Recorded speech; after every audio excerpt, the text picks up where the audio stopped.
if I may. So there are two resolutions we're talking about. I will read one, which more or less reflects the same contents as of to the other one. Summary dismissal case number CO-2025-004 to 0010 for grave misconduct, 6 counts, and conduct unbecoming of a police officer. Julie A. Patidongan et al., as represented by the Inspection, Monitoring, and Investigation Service, or IMIS, of the National Police Commission as complainants, versus Lieutenant Colonel Ryan J. Eliab Orapa, Police Major Mark Philip Simborio Almedilla, Police Executive Master Sergeant Aaron Ezra Lagahit Cabillan, Police Chief Master Sergeant Arturo Opalia de la Cruz Jr., Police Senior Master Sergeant Joey Natanawan Encarnacion, Police Senior Master Sergeant Mark Anthony Aguilo Manrique, Police Senior Master Sergeant Anderson Orozco Abari, Police Staff Sergeant Alfredo Uy Andes, Police Staff Sergeant Edmond Hernandez Munoz, Police Corporal Angel Joseph Ferro Martin, Police Staff Sergeant Renan Lagrosa Fulgencio. Headquarters Support Service, Camp Crame, Quezon City, respondents. Resolution.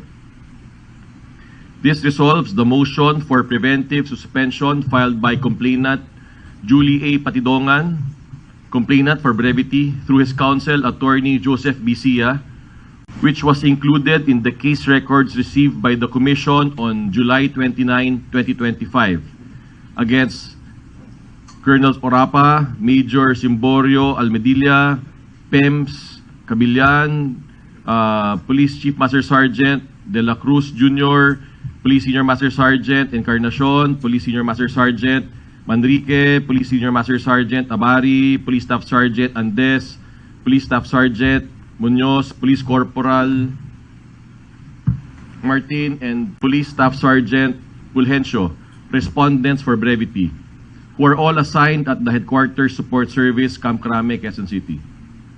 In this case, complainant Patidongan claimed that respondents, together with Police Colonel Jacinto Rodriguez Malinaw Jr., who is similarly charged before the Commission, are involved in the killing of the relatives of other complainants, otherwise known as the missing Sabongeros. The complainant alleged that respondents participated in these killings and are reportedly involved in illegal activities alongside Charlie Chu Hai Si Ang, aka Atong Ang, from whom they allegedly received grease or protection money.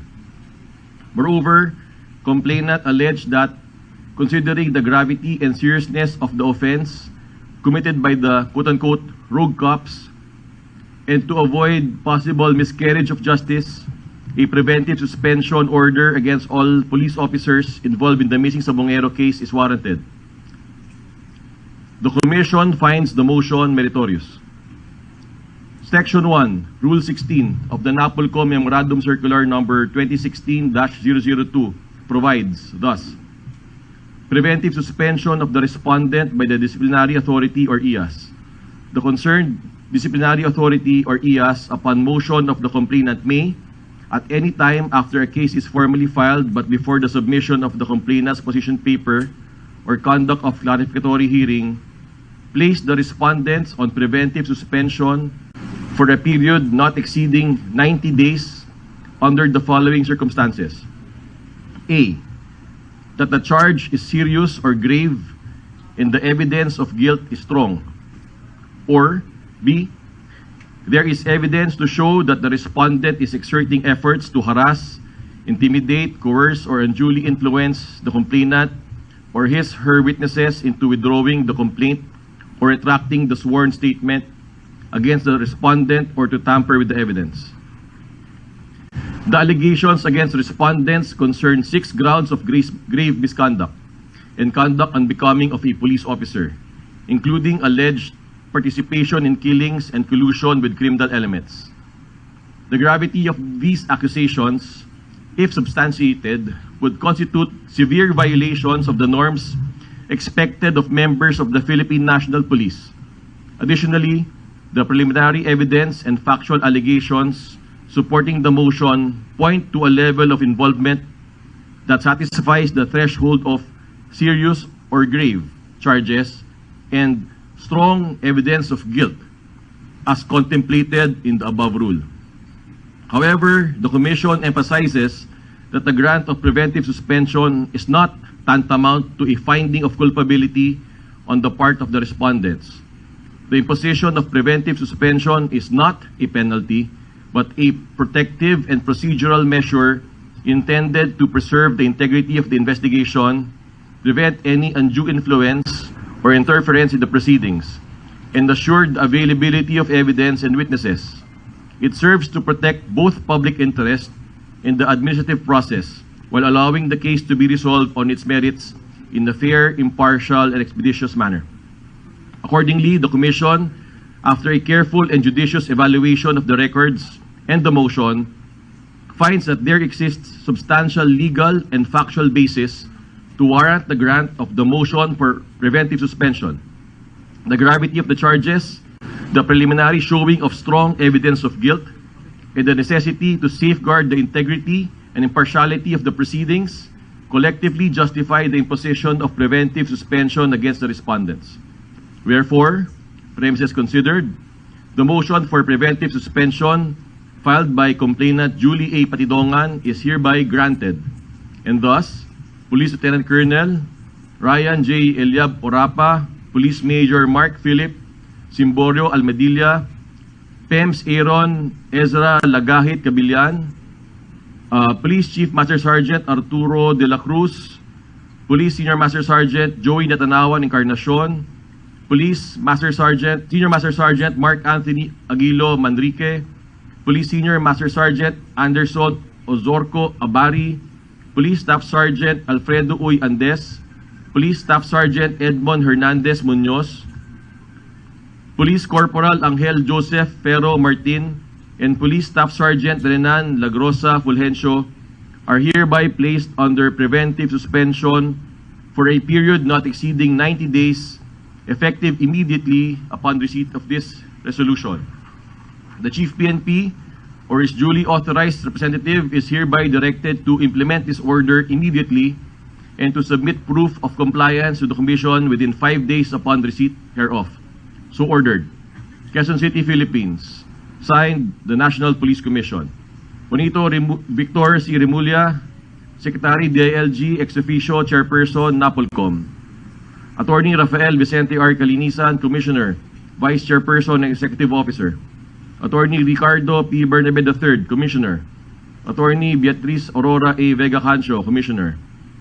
Police Brigadier General Josefus G. Angan, retired, Commissioner. Police General Nicolas D. Torre III, ex officio Commissioner. Attested by Director Mylene M. Egilos Caluya, Acting Staff Service Director, Legal Affairs Service. This is also the same for Police Colonel Jacinto Rodriguez Malinaw Jr. Dispositive portion. Wherefore, premises considered, the motion for preventive suspension filed by complainant Julie A. Patidongan is hereby granted, and thus Police Colonel Jacinto Rodriguez Malinaw Jr. is hereby placed under preventive suspension for a period not exceeding 90 days, effective immediately upon receipt of this resolution. Signed, the National Police Commission. Yun po. Nung pong Friday, na-receive din po ng mga respondents ang order po ng summary hearing officer commanding them, ordering them to answer within 7 working days yung pong formal charge po na final ng Inspection, Monitoring, and Investigation Service or ating IMIS. And we are expecting their reply after 7 days. Very limited po ang pwede ko sagutin na tanong. So if there are questions, I'll try to answer them. But please take note, I don't want to go beyond what is presented here. Maraming salamat po. Okay, thank you very much, Vice Chair Calinisan. So we would now to formally open the floor for the question and answer session. I think we can start off with Mr. Joash Malimban from BNC. Sir, good afternoon po. Joash po from BNC. Sir, just to clarify, this is immediately executory na po, no? Yes. Okay. Sir, meron po bang effect yung paglabas ng dalawang kapatid po ni Dondon Patidongan dun sa investigations po right now? We are waiting for their affidavits. Sir, follow-up lang yung sa tawag dito, yung isa pong supposedly lutang din na witness, si Arvin Manguiat, nagpasa rin po ba siya ng affidavit regarding po dito sa Isisa Bongeros? Hindi pa po. We are hoping that he will also pass his affidavit. So kasabay po ng preventive suspension ay hindi po rin sila tumatanggap ng kanilang sweldo.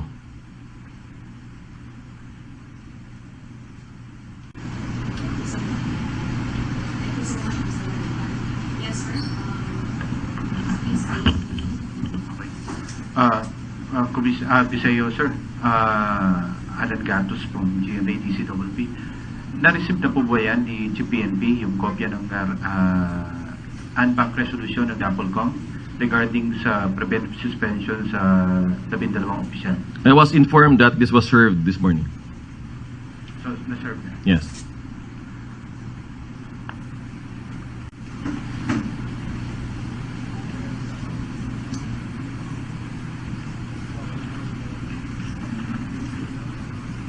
Are there any more questions from our friends from the media? You can raise them now. Just please raise your hand for you to be acknowledged. As regards dun sa order from the summary hearing officers for them to answer, so they received the service of summons with notice of pre-hearing conference noong August 1. So yung mga respondent na police nakatanggap ng order for them to answer. And they're supposed to have a pre-hearing conference on August 14. At merong 7 days sila from August 1 to submit their respective answers. Pre-hearing conference.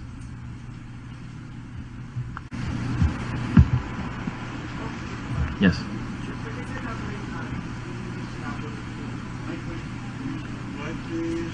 Commissioner, can you just elaborate yung sinabi niyo po na hindi siya penalty, pero this is just part of the investigation for the influencer? Can you elaborate? Yes. So, ulitin po natin, hindi po penalty ang preventive suspension. Ito po ay isang tool ng National Police Commission to ensure the safety of witnesses, the integrity of the investigation. So we are placing respondents on preventive suspension upon motion of the complainant.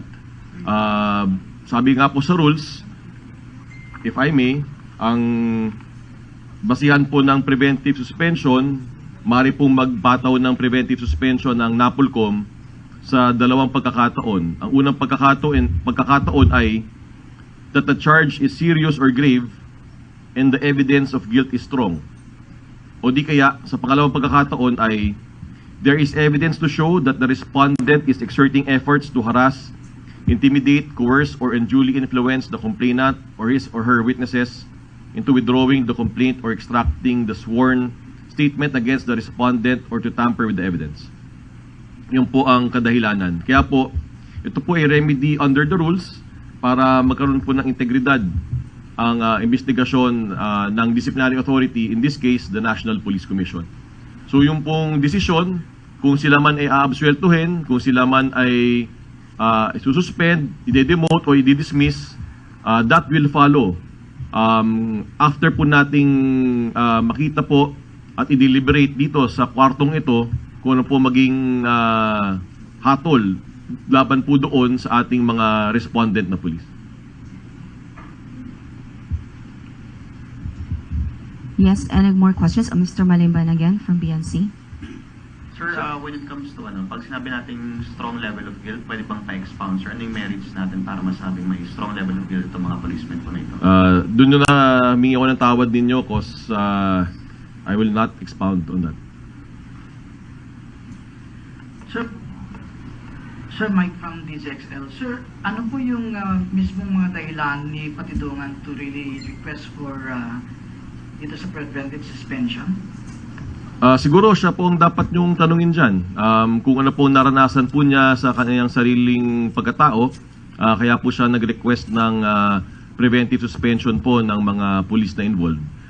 Tayo po, tinimbang lang po natin ang ebidensya, batay din po sa kanyang request. At yun po, ang National Police Commission and Bank unanimously approved and ordered for the preventive suspension of the respondent policemen. Are there any- Unanimous po ang boto ng NAPOLCOM and Bank. Are there any more questions? Anybody from our friends from the media? So if there are none, Vice Chair, would you have to have any more closing remarks? Wala na po. Sinusiguro po natin dito na patas po ang ating investigasyon, patas po ang pagtingin natin sa kasong ito. We will accord and provide due process to all respondents. We will provide due process to the complainant, and we will provide answers to the Filipino people very, very soon. So thank you very much. There go, ladies and gentlemen, our Vice Chairman and Executive Officer, Rafael Vicente R. Calinisan. So thank you to everyone here.